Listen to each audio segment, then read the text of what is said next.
Amigas, amigos, me da mucho gusto el poder conversar con ustedes después de tanto tiempo de no comunicarnos.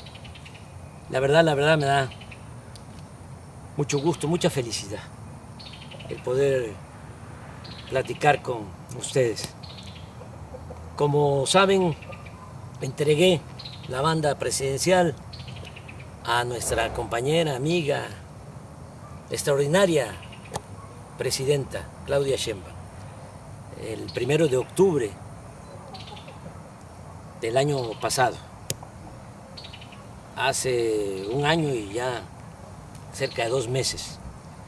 Y desde ese día, desde el 1 de octubre, me vine aquí, a la Quinta La Chingada, Palenque, Chiapas, esta casa que me heredaron mis padres.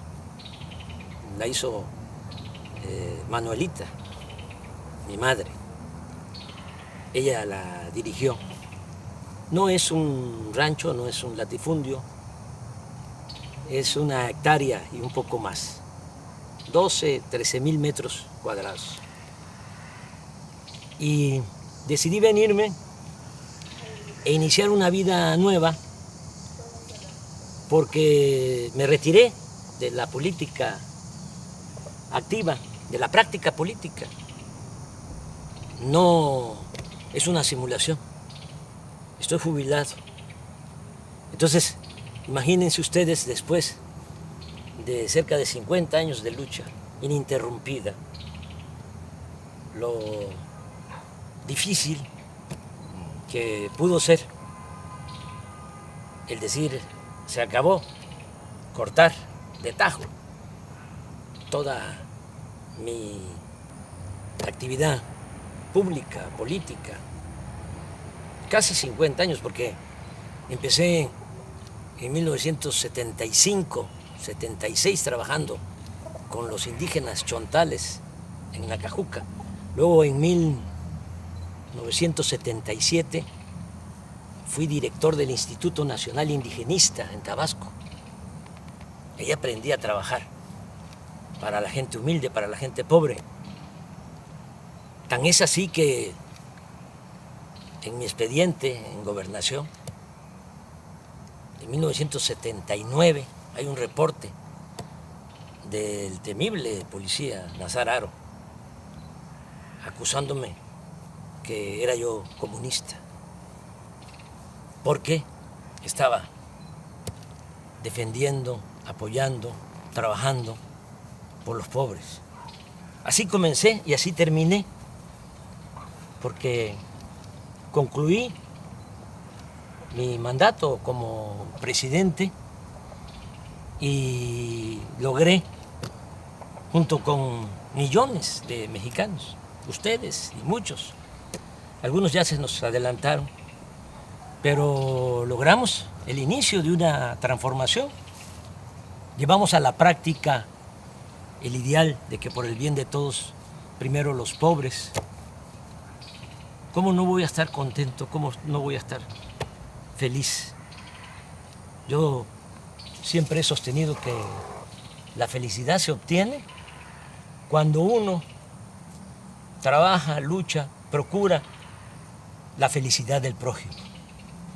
Entonces es cuando ya tenemos bienestar espiritual, bienestar del alma, felicidad.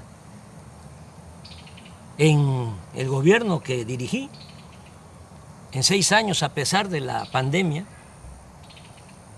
con todos los daños, con toda la tristeza que nos dejó esa pandemia de COVID, 2 años muy difíciles, por el dolor y también porque se nos cayó la economía. Bueno, a pesar de eso, en el tiempo que estuve en la presidencia, salieron de la pobreza 13,400,000 mexicanos. Lo voy a repetir, 13,400,000 mexicanos. Nunca se había hecho eso, nunca, en un sexenio. Es un gran orgullo. Cuando llegué a la presidencia, el 42% de los mexicanos estaban en la pobreza, 42% de toda la población. Cuando dejé la presidencia, ya había bajado, la pobreza se había reducido al 29%. Y hay otros datos. También se redujo la desigualdad, porque México era país de unos cuantos, de los de arriba, de los oligarcas, los que se habían quedado con todos los bienes de la nación, con los bienes del pueblo, con la llamada política neoliberal o neoporfirista, porque lo que aplicaron fue lo que ya había puesto en práctica Porfirio Díaz: entregar los ferrocarriles, entregar el petróleo, entregar las minas, entregar las tierras a extranjeros y a grandes latifundistas vinculados a la cúpula del poder. Pues eso es el llamado neoliberalismo. Entonces, se dedicaron básicamente a saquear y se produjo pues una monstruosa desigualdad. En la época de Salinas, cuando hay más multimillonarios en México, ocupamos el 4º lugar en multimillonarios en el mundo, en el sexenio de Salinas. 4º lugar. Primero Estados Unidos, luego Alemania, luego Japón y luego México. Pero millones de pobres. Una injusta, monstruosa, reprobable desigualdad. Bueno, todavía con Calderón, para que tengan una idea, el sector de arriba, de los más ricos, dicen los técnicos, el decil de los que tienen más ingresos. Un rico tenía en la época de Calderón 35 veces más que un pobre del decil, del sector de abajo. 35 veces más. Cuando dejé el gobierno, ya se había reducido la desigualdad a 16%. El rico tenía solo 16% más que el pobre en nuestro país. Y hay otros datos. En el tiempo que fui presidente, los ricos que no les fue mal obtuvieron ingresos a pesar de la pandemia, obtuvieron ingresos del 4%, es decir, incrementaron sus ingresos en 4%, los ricos. Las clases medias en 20%, pero los pobres 35% incrementaron sus ingresos. Le estoy hablando de cifras de datos oficiales que ustedes pueden constatar. Son datos, son cifras del INEGI y del Banco Mundial. Bueno, por eso estoy pues muy feliz. Imagínense cerrar un ciclo así, logrando ese ideal que se convirtió en realidad. Por eso decidí ya retirarme, no sentirme insustituible, porque ese es el otro problema, actuar como cacique, caudillo, jefe máximo, poder tras el trono. No.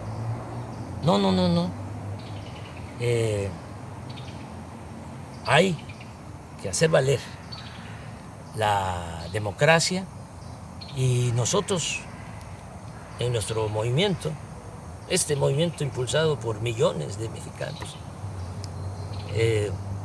pues tuvimos la enorme dicha de que quien me sustituye en la presidencia es una mujer excepcional, y continúa la transformación. Bueno, les decía yo que no era fácil, ¿no? Es decir, hasta aquí y me voy a dedicar a otra cosa.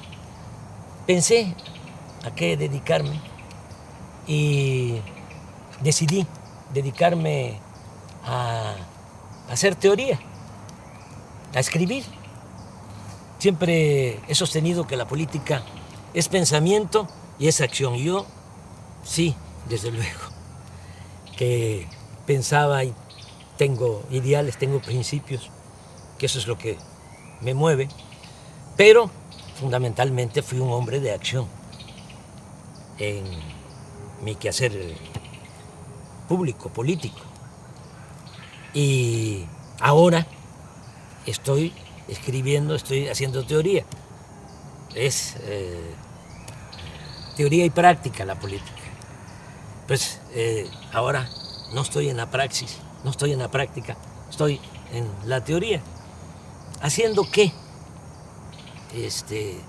Bueno, pues fundamentando lo que hicimos.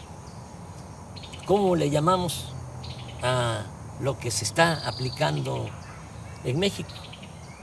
Ya sabemos que existe el neoliberalismo, decían que no había de otra, claro que sí hay de otra. El neoliberalismo es el robo descarado, es el gobierno de una minoría, es el gobierno al servicio de un comité de potentados. Eso era el gobierno antes del inicio de la Cuarta Transformación en nuestro país. El pueblo no les importaba. Pero, ¿qué fue lo que nosotros hicimos y cómo lo vamos a conocer? ¿Cómo se va a llamar? ¿Cómo se bautiza? Entonces yo he propuesto que sea humanismo mexicano. Y el humanismo mexicano tiene dos pilares. Uno es el cultural, la grandeza cultural de México. Como decía el maestro Bonfil Batallas, el México profundo, las civilizaciones olvidadas, negadas. Y eso es lo que nos da nuestra fortaleza, eso es lo que nos da nuestra identidad, nuestra democracia, nuestra idiosincrasia, el México profundo. De ahí venimos y quise trabajar sobre la historia cultural de México, porque la historia que nos han contado desde hace siglos es una historia falsa, simulada. Y el otro pilar del humanismo mexicano, pues es la fecunda historia política. Ese es el siguiente trabajo. Ya les presento el primero, el que tiene que ver con la grandeza cultural de México. Así se llama, grandeza. El que viene para el año próximo se va a llamar gloria, porque es grandeza y gloria. Repito, la grandeza es la historia de nuestras culturas, de nuestras civilizaciones, para desmontar, para echar abajo la historia que crearon, que inventaron los conquistadores, los invasores, y se ha mantenido durante las épocas del dominio de las oligarquías. Pero aquí se cuenta otra historia. Y este libro de la editorial Planeta, pues ya va a estar en librería. Es el trabajo, es una investigación de más de un año y un mes, trabajando, porque les hablaba yo de mi nueva rutina. ¿Qué hago aquí? Bueno, me levanto temprano, como siempre, camino aquí hay un sendero entre los árboles, son 450 metros, doy 10, 12 vueltas, 5 kilómetros, muy temprano, me baño, luego desayuno, hay una señora Morbi que es la que me ayuda, me hace los alimentos, la comida, la limpieza de la casa, porque Beatriz está en México, viene, yo voy, he ido como 5 veces, claro, de manera muy discreta, para evitar los escándalos. Y se quedó allá porque ya Jesús, Ernesto, entró a la universidad y pues tiene que estar ahí, pendiente. Ya ustedes saben cómo somos en México, cómo son nuestras familias. Aunque Jesús ya tiene 18 años, pues ahí está con la mamá, es hijo único. Yo tengo 3 hijos mayores de mi finada esposa Rocío y Jesús con Beatriz. Y claro, nos hablamos todos los días. Bueno, después de que desayuno, como a las 9, me encierro en el despacho a escribir. Me levanto a las 12, me tomo mi pozol, camino un poquito aquí en el corredor de la casa, me vuelvo a sentar hasta las 2, como y sí doy una vuelta a todo el sendero después de la comida, veo un poco las noticias, tengo un teléfono de esos muy sencillos y como no son pues muy caritativos, no encuentro la palabra, el término, los dueños de los medios de comunicación, sobre todo los de la telefonía, y pues el mío es de recarga, ahí me salen noticias, claro, con 1 día, 2 días de retraso, pero no quiero más, no quiero saber más. Ya conozco bastante a nuestros adversarios, son pues muy obvios. Es muy difícil encontrar información, todo es pura manipulación porque los que se sentían dueños de México están molestos y entonces tienen también control de la mayoría de los medios. El 90% de los medios de información, que son medios de manipulación, periódicos, radio, televisión y hasta las benditas redes sociales. Pero hay un 10% de periódicos, de radio, en redes sociales, que sí hay información. Bueno, veo un poco lo que está pasando en el país y me vuelvo a sentar, vuelvo al despacho a escribir hasta las 7, 8 de la noche. Me acuesto temprano. Esa es mi rutina y pues voy a continuar así. Estoy presentando el libro de esta manera porque no puedo ir a presentarlo a México, a las plazas públicas. Me gustaría mucho, pero ¿saben qué? Ya me retiré de la actividad política. No hay que hacerle sombra a nuestra presidenta. Ella es la que conduce y lo está haciendo muy bien. No hay que dividirnos, hay que estar muy juntos, unidos. aquí está la lección de cómo se crearon grandes civilizaciones en México.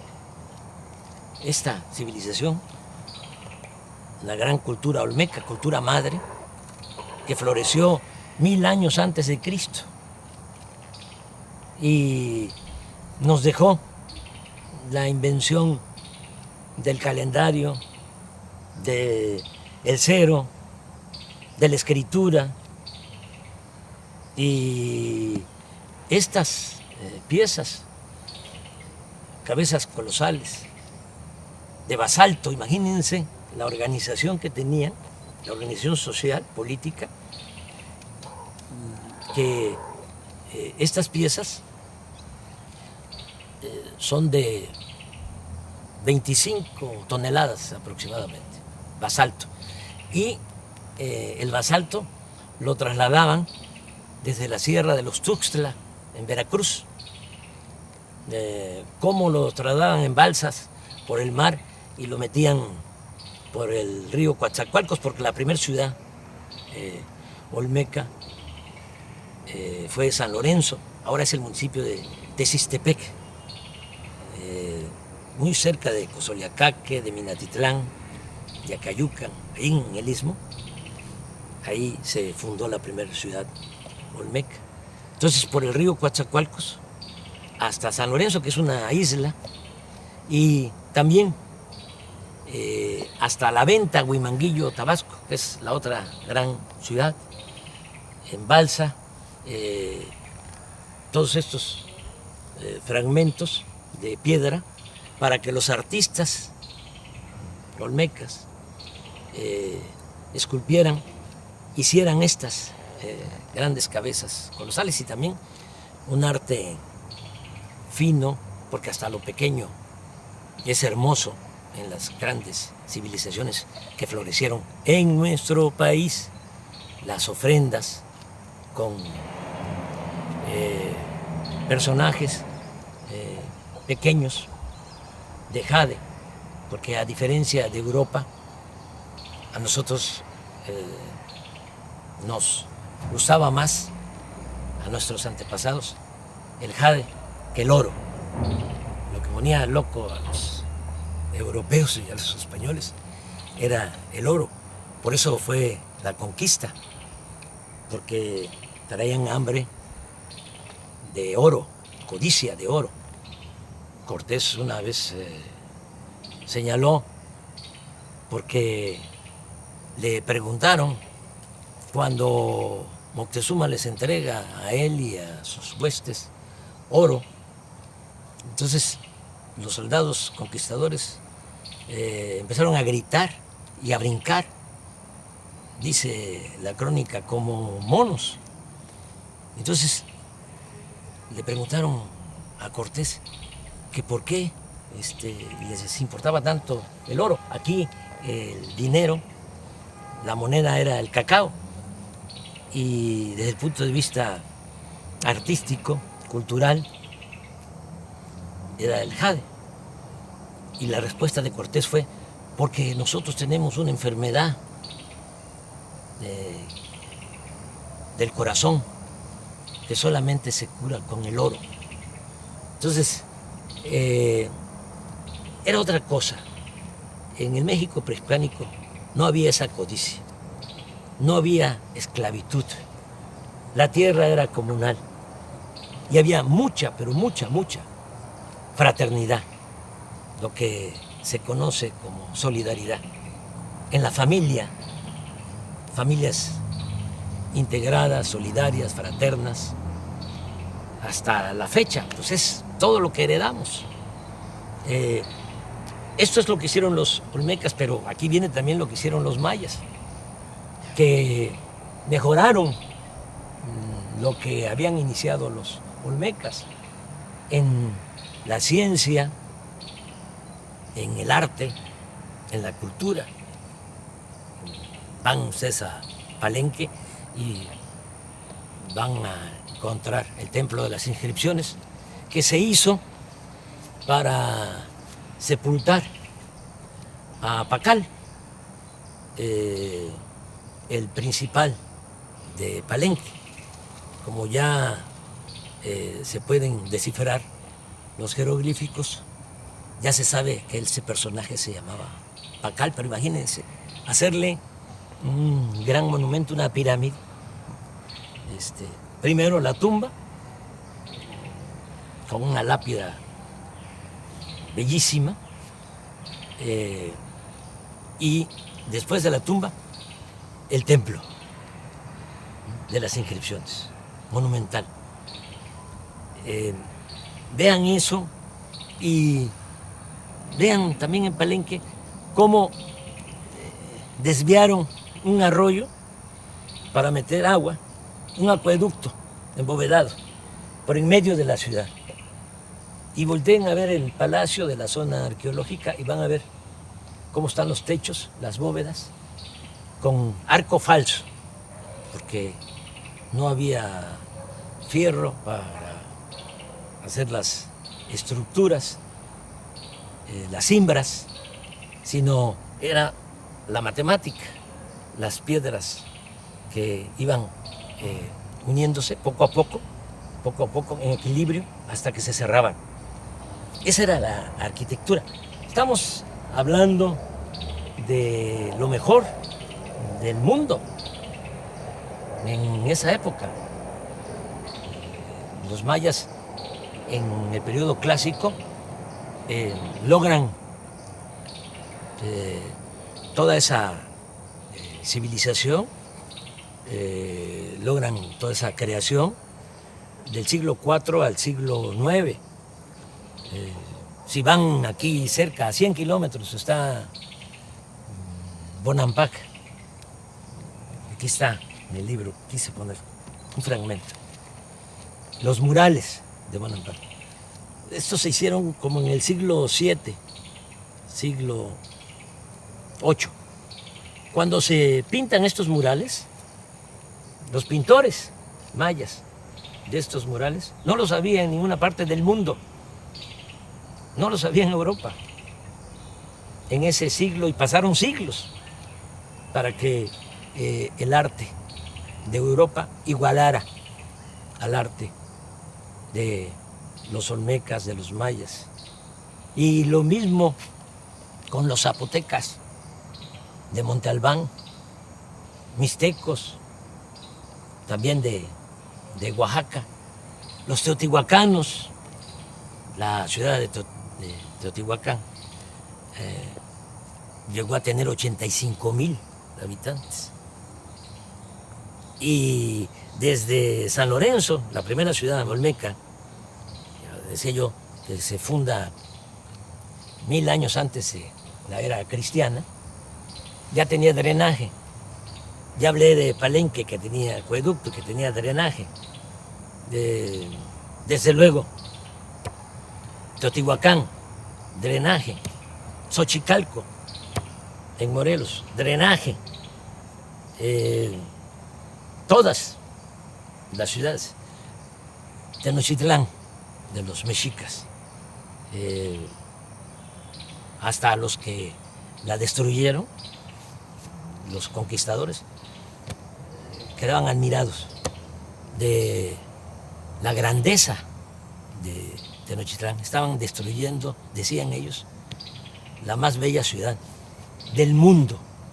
Bueno, pero ¿qué pasó? ¿Qué pasó? ¿Por qué eso no se sabe?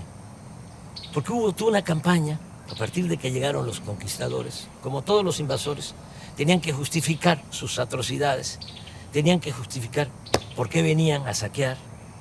Y entonces echaron a andar una campaña, una propaganda negra, hablando de que los indígenas debían ser esclavos, porque Aristóteles, 18 siglos antes, había propuesto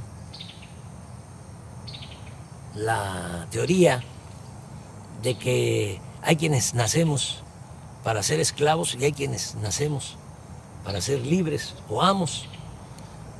Y los humanistas de ese entonces de España, humanistas entre comillas, con ese argumento sostenían que los indígenas tenían que ser esclavos, que no tenían alma, que eran como animales y que además ellos venían a civilizarnos.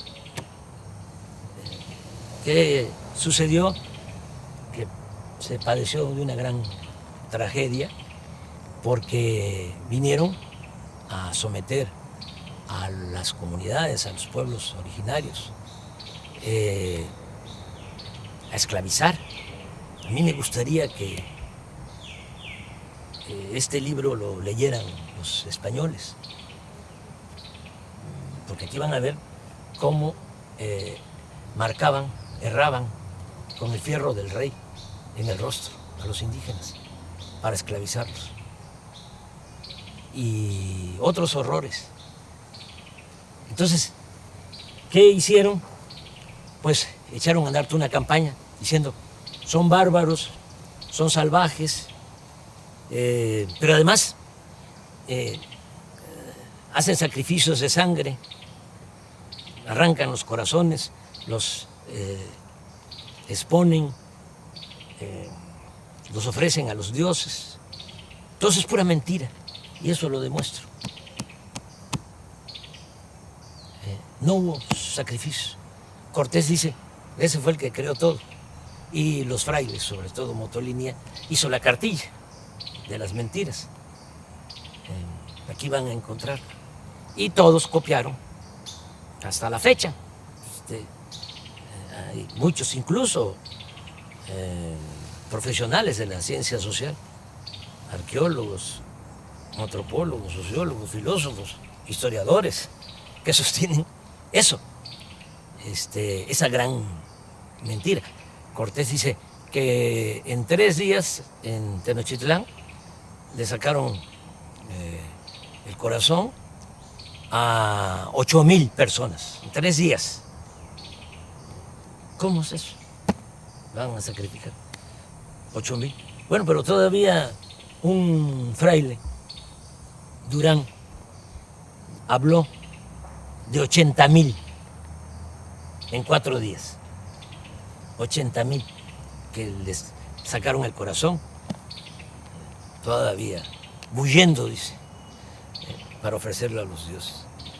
Motolinia, también 80,000. Aquí sostengo que eso ni en Europa, porque Darwin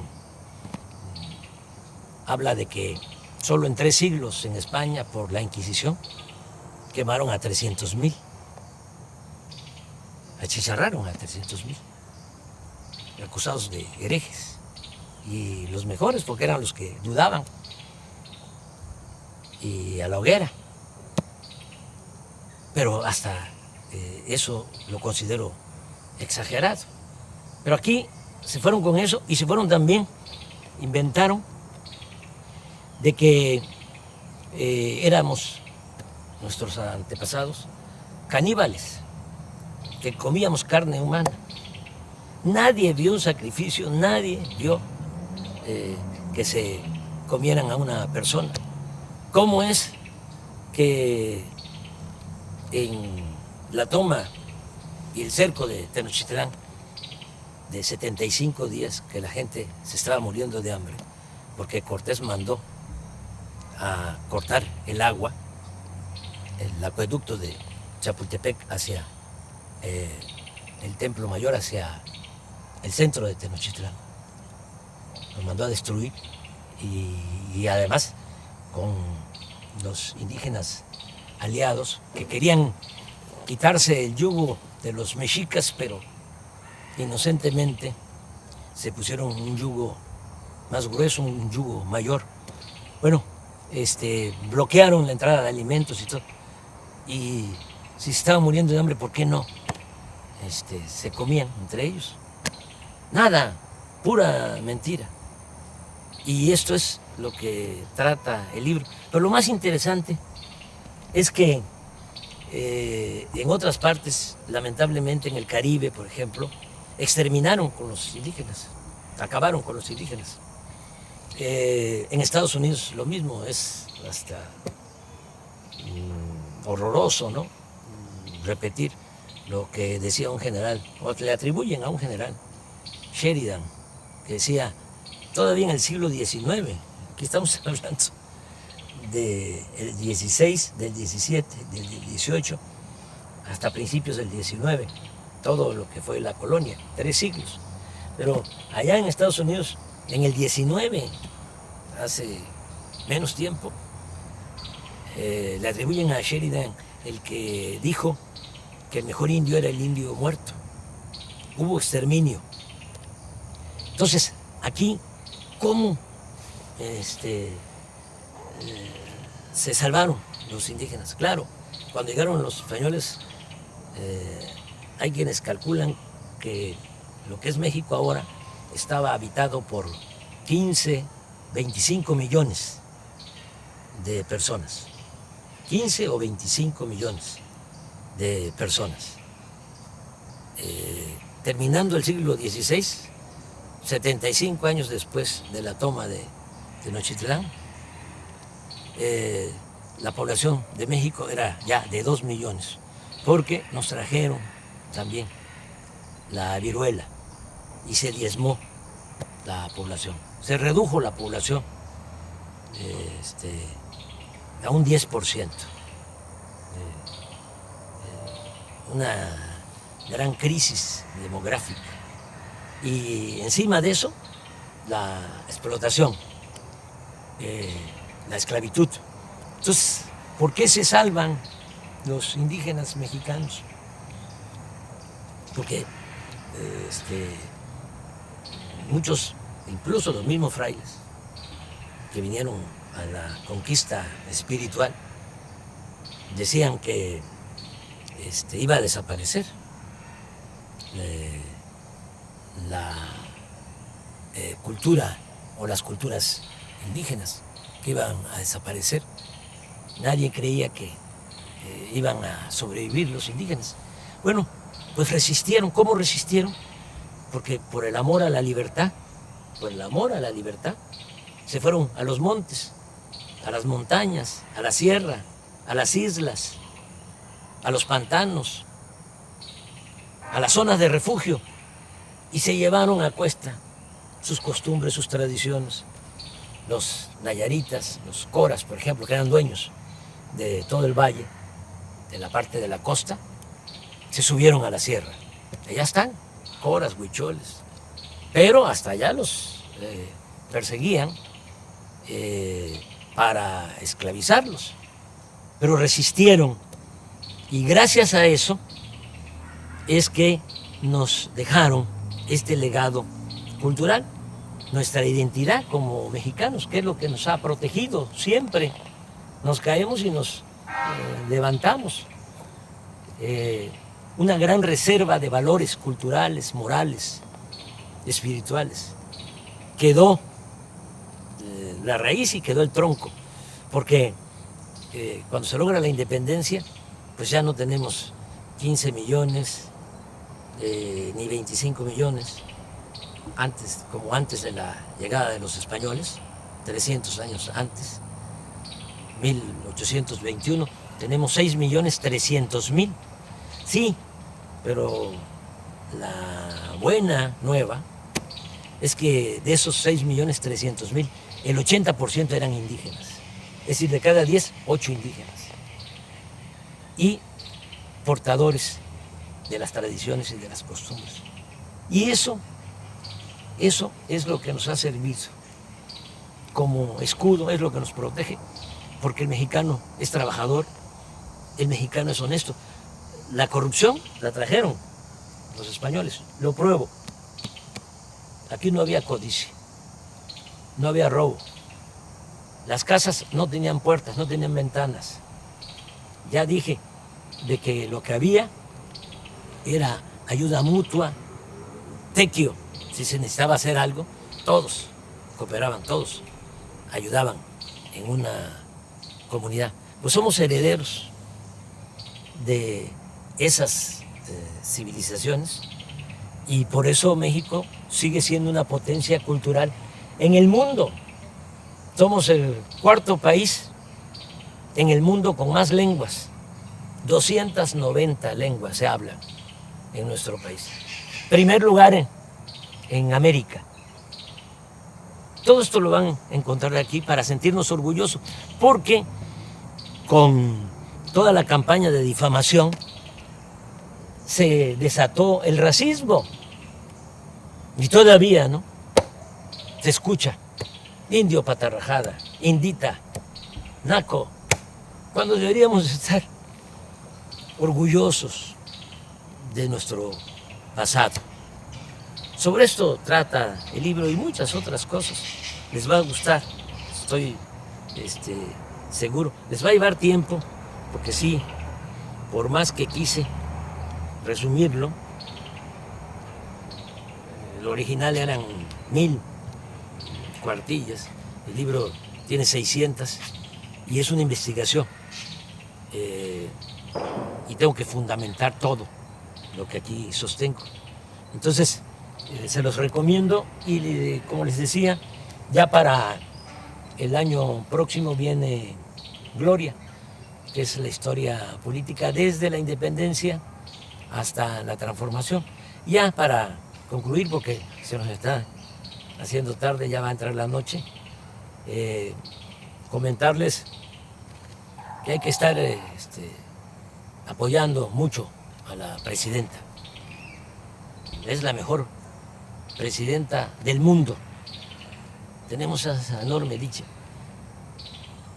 Vean cómo son los presidentes, los jefes de Estado en otros países y comparen. Además, fiel al pueblo, fiel a los principios de la transformación, sosteniendo que solo el pueblo puede salvar al pueblo, solo el pueblo puede salvar al pueblo. ¿O no es cierto? Van a salvar al pueblo los de arriba, los ambiciosos, los que están enfermos de poder y de dinero sobre todo. No, es el pueblo el que salva al pueblo. Y con el pueblo todo y sin el pueblo nada. El pueblo es el que manda en la democracia. Y por el bien de todos, hasta de los ricos, por el bien de todos, primero los pobres. Si no se atiende a la gente humilde, a la gente pobre, no se logra la paz. La paz es fruto de la justicia. Y nosotros tenemos paz y hay estabilidad política. Nada más que como puede más el sectarismo, el dogmatismo, el fanatismo de nuestros adversarios, puede más que el sentido común, no internalizan nada, ¿no?, de lo que se ha hecho y se va a seguir haciendo. Y hay que apoyar mucho a la presidenta, porque todavía es temporada de sopilotes, y hay buitres, y hay halcones. Aquí no, aquí hay pajaritos, miren. Y al rato vienen las guacamayas, y vienen tropas de monos, de zaraguatos. Esta es mi vida, pero regresando, apoyar mucho a la presidenta. Yo no voy a recorrer el país, les comentaba, para presentar el libro, porque voy a seguir retirado, jubilado. Solo saldría a la calle por 3 razones. Una,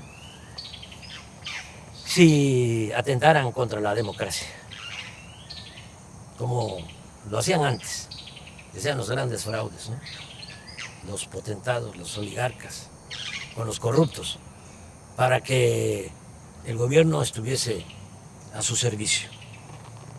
Y eso ya no se puede permitir, de ninguna manera, porque para el pobre tiene un significado distinto la democracia. Para el pobre la democracia es la sobrevivencia, es poder mantener a la familia, tener ingresos para garantizar la salud, el estudio de los hijos. Para el que tiene recursos puede ser un deber cívico y no pasa nada. Por eso hay quienes votan por los candidatos o candidatas más guapas o más guapos. Pero para el pobre es su sobrevivencia. Les estoy diciendo que es la mejor presidenta del mundo, Claudia Sheinbaum, y un conservador, seguramente ahorita si ve esto que estoy diciendo, escucha esto que estoy expresando, diría no. El mejor presidente del mundo es el de la mano dura, una mezcla de Franco con Pinochet, con Díaz Ordaz, con Salinas, que convierta al país en una cárcel. Ese es el que necesitamos.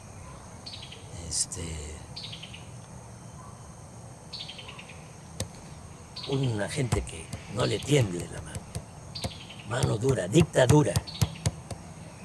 O otro presidente, acabo de escuchar, leer a un texto de un presidente, una declaración, diciendo, hace como un mes antes de una elección que hubo en el sur de nuestra América, de que él no iba a darle ningún apoyo a los discapacitados, porque ese era un problema de los discapacitados, eran libres y ellos tenían que resolver su problema.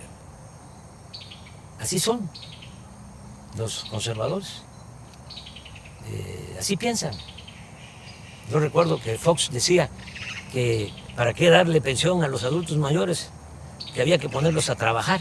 Ese es el pensamiento conservador. Nosotros pensamos distinto. Nosotros pensamos que el Estado tiene una responsabilidad social.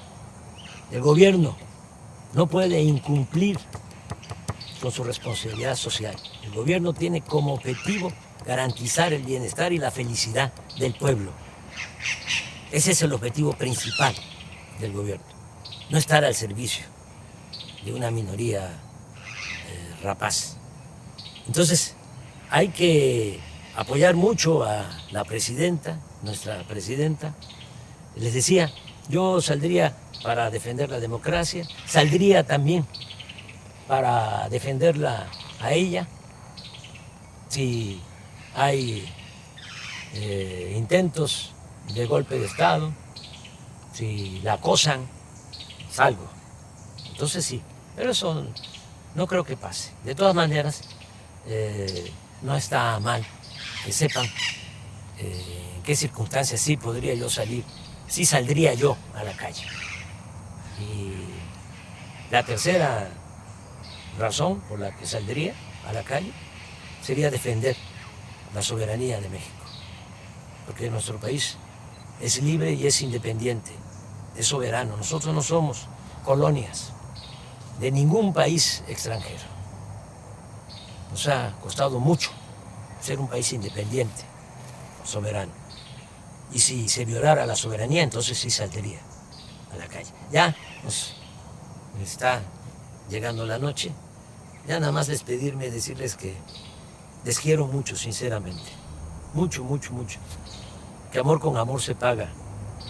Como decía el inolvidable Juan Gabriel. Es amor eterno. Un abrazo de todo corazón.